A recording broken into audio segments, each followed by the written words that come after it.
नमस्कार, मैं दुलारे अंसारी और आप देख रहे हैं भारत 36 नेशनल। बार बार आप कंप्लेन करेंगे और कंप्लेन नहीं सुनी जाएगी। आप जितने बार करेंगे उतने बार नहीं सुनी जाएगी। आप कहेंगे कि यहाँ प्रॉब्लम है तो निराकरण यहाँ का होगा, आप कहेंगे कि यहाँ प्रॉब्लम है तो निराकरण यहाँ का होगा। ऐसा ही कुछ जोन क्रमांक 10 जो अमलीडी के पानी टंकी में के प्रीमाइसेस में बना हुआ है, वहाँ की कहानी है। मैं बता दूं कि हम लोगों ने भारत 36 के टीम ने जोन कमिश्नर से मिल करके और भी बहुत सारे लोगों से मिल करके, बहुत सारे लोगों का तो मुझे पद भी नहीं पता है, पर हमने मुलाकात की। उसमें से कुछ नाम पता है मुझे, जिनके नाम मैं बता देता हूँ। कुछ लोगों का पद पता है, मुझे नाम नहीं पता है, उनके नाम मैं बता देता हूँ और कहानी बता देता हूँ कि जोन क्रमांक 10 में क्या चल रहा है। कोसरिया जी जोन कमिश्नर है वहां के।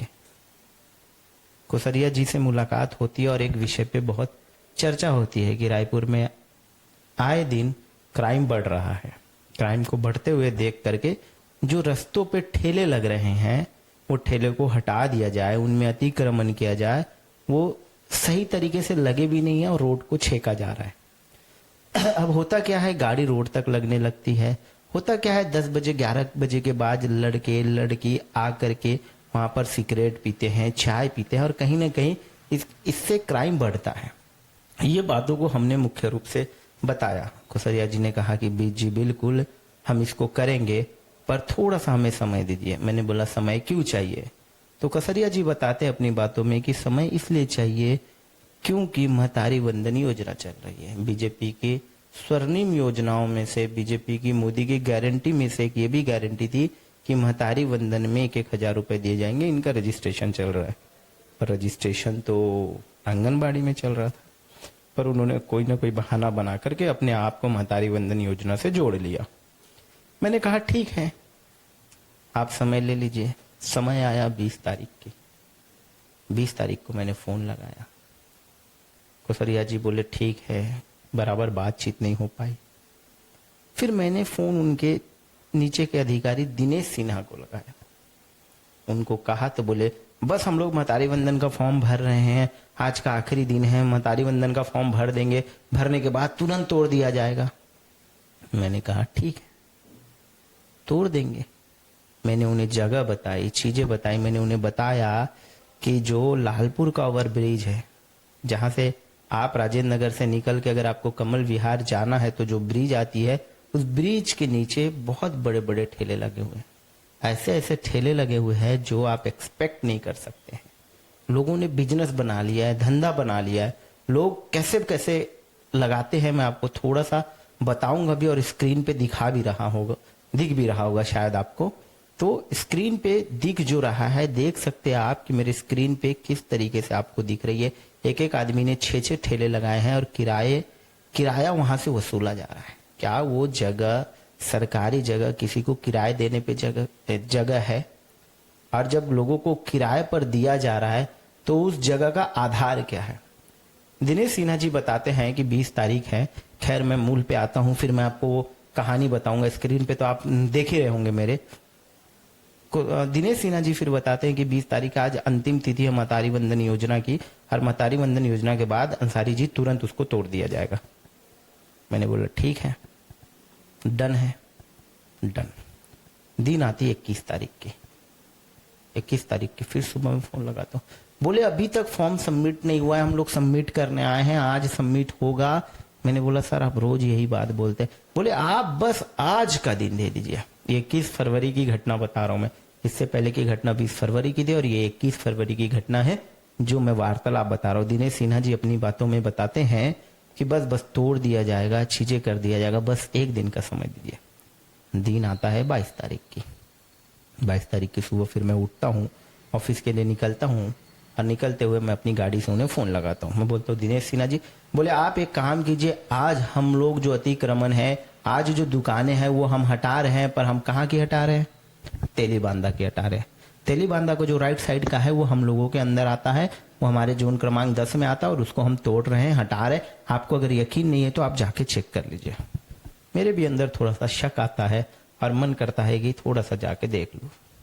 मैं गाड़ी को घुमाता हूँ और तेलीबांधा की ओर जाता हूँ। जब मैं तेलीबांधा की ओर पहुंचता हूँ तो देखता हूँ कि सही में अतिक्रमण हो रहा है।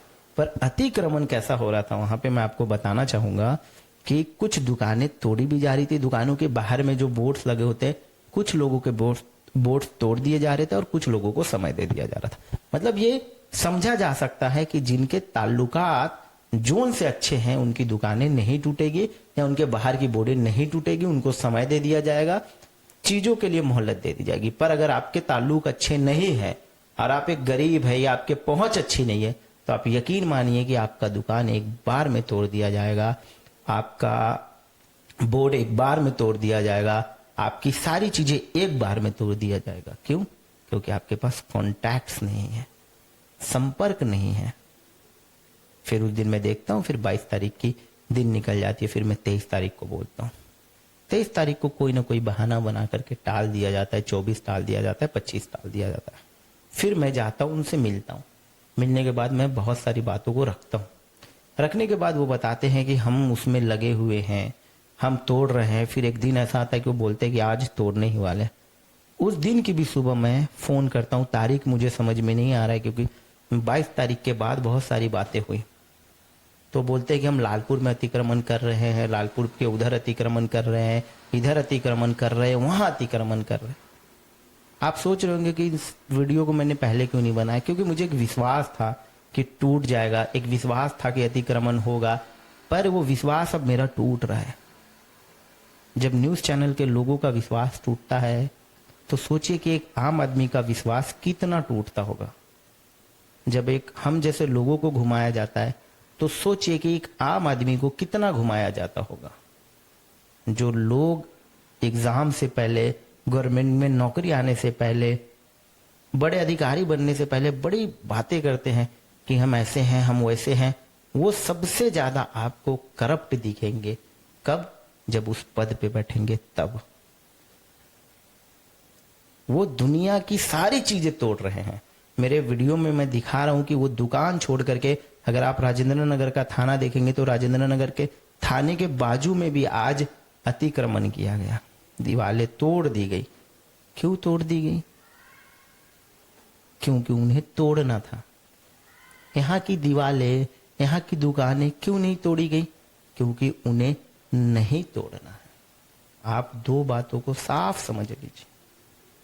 अगर आप पावरफुल हैं, आपके कॉन्टैक्ट्स हैं, तो आपको कोई हाथ नहीं लगा सकता है, और आपके नहीं हैं तो आपको तोड़ा जा सकता है, वो भी आधी रात को।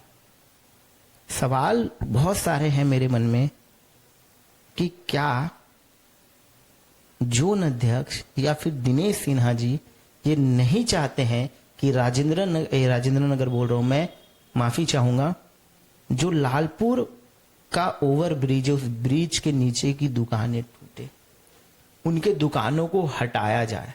और कल चल के ये न हटाने के कारण अगर वहां पर कोई बड़ा क्राइम होता है तो क्या डायरेक्ट दिनेश सिन्हा जी और डायरेक्ट कोसरिया जी जो जोन कमिश्नर है, क्या ये दो लोगों की संलिप्तता बताई जाएगी?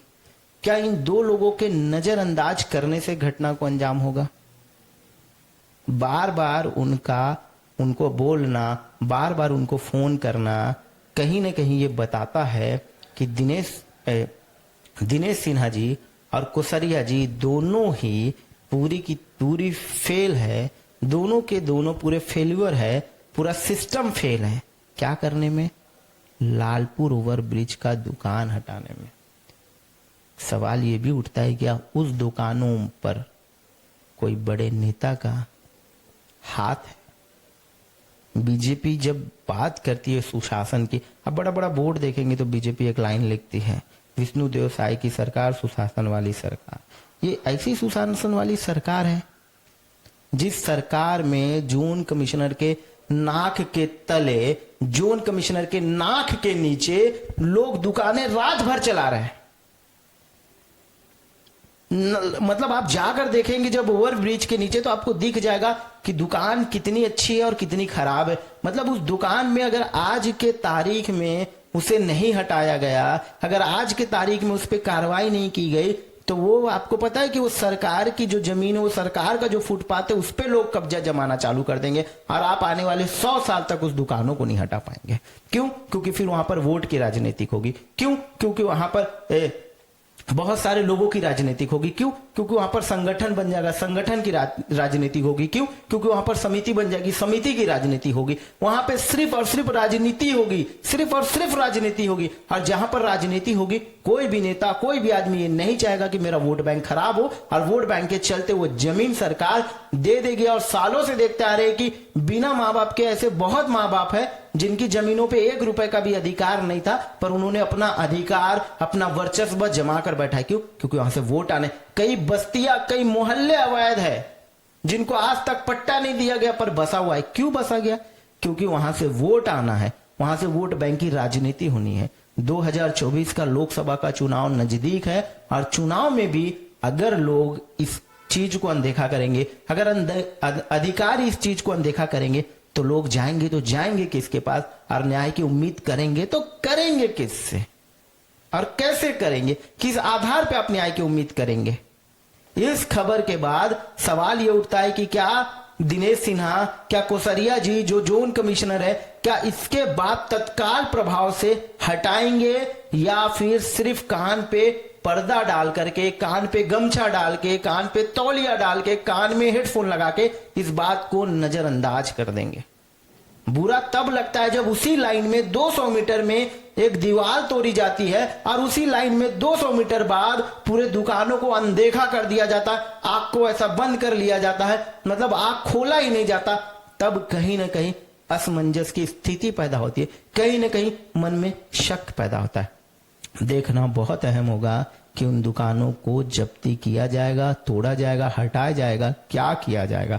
खबर तो मैं लगातार चला रहा हूं, पर खबर का असर कितना होगा ये देखना पड़ेगा। ये समझना होगा कि इस खबर के बाद दिनेश सिन्हा और जोन कमिश्नर कोसरिया कितना अग्रेसिव होकर उस जगह को खाली कराते हैं, या फिर आराम से तकिया ताने सोए रहते हैं।